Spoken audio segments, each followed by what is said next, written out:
Last night, though, Outta my good gracious, man, freaking Jordan Addison.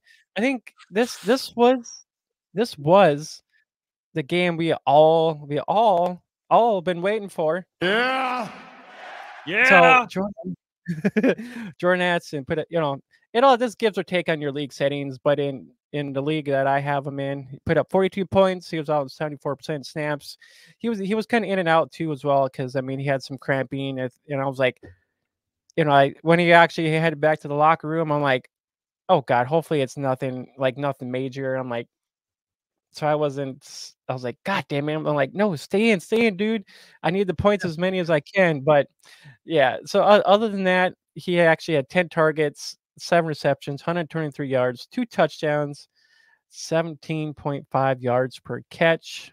And he was actually averaging, oh shit. He was actually averaging yards per target is 12.3. So even though that the 49ers defense is pretty stout defense, he was actually getting separation from these DBs, so I mean he was getting down the field.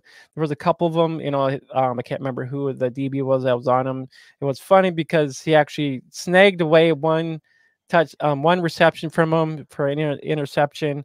The next time that happened, Addison was like, "No, give me that damn ball," and he was like down the field. So I was just like, I was happy. I was pretty stoked about Jordan Addison, the way he looked, with him actually filling in with Jefferson being gone. This is kind of the production you want to get from Addison. You want you want him to be the target monster. You want him to get hundreds of yard games, these touchdowns in there.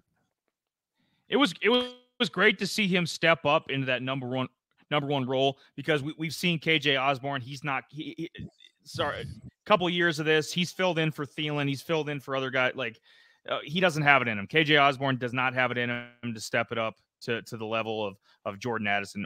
Addison. I mean, they're Vikings are up to 3-4, man. I mean, they've won a couple games without Jefferson now, and that's boding well for the future. Because he's still on. Addison's gonna be on a rookie contract for a couple years. You pay JJ, got two lethal receivers. They're gonna be. If the Bengals lose Higgins, which they probably will, I mean, this will be. The Vikings will be right up there with Tyreek and Waddle and some of the best 1-2 combos in the league. I mean, Addison already got 6 touchdowns. It wasn't just today, or yesterday when he had 2 TDs. I mean, he had 4 before that. I think he's number 2 in the league in receiving touchdowns. So I mean, Addison's having a this could end up being one, filling in for Jefferson. He's just going to pad those stats some more. I don't see why he can't end up with 12 touchdowns at the end of the year, which has got to be one of the better rookie seasons of all time. I don't see any reason why he can't get to 12. So I mean, this guy, he's a monster right now. I could probably see him maybe getting to 10, possibly. Especially if it depends on who they're playing. They have a couple. They play Green Bay next, Atlanta, the Saints. I can maybe see bad. Denver, more bad. Yeah, Denver, bad. Bad. Denver's defense is kind of stepping up, but I mean, there's good opportunity for him to get a possible couple touchdowns there. They play the Bears in Week 12. It's easy to step up. It's easy to step up when you play Jordan Love. Yeah, and yeah, he's kind of been shit in the bed lately, but yeah, Addison, man, I've been you were higher on him than I was. I mean, he's the bee's knees, as they say. Well, I mean, if you think about it, I mean, he played 1 year. I think he played 1 year with Kenny Pickett before he transferred to USC and played with Caleb Williams, and it showed, his, with him going to USC, how he just blossomed even more with getting touchdowns. 2 years. Oh, I think it was. Oh, Jay, I think it was 2 years with Pickett, but yeah.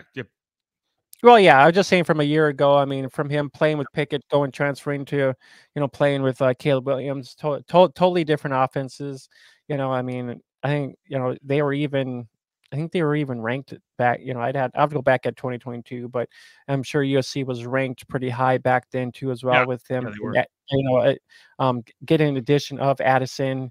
I kind of ended up watching that a little bit too when he transferred to USC, and he just tore it up. Which is why he was a pretty high draft pick as well with the Vikings, which to me was not a bad landing spot because I mean with Jefferson being on the other side, and with a little bit of Hawkinson, you just was we weren't really quite sure when we actually what he was actually going to do in the offense from what when we broke this down this summer.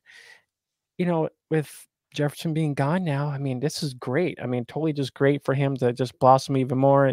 Great for people who have him in dynasty and whatnot, and keepers leagues. It's not a bad addition. To just hold him for next year. This team. Well. Absolutely. Keeper. Yeah, absolutely. He's going to be one of your 3 keepers. I dare to say, yeah, he's on that trajectory for sure.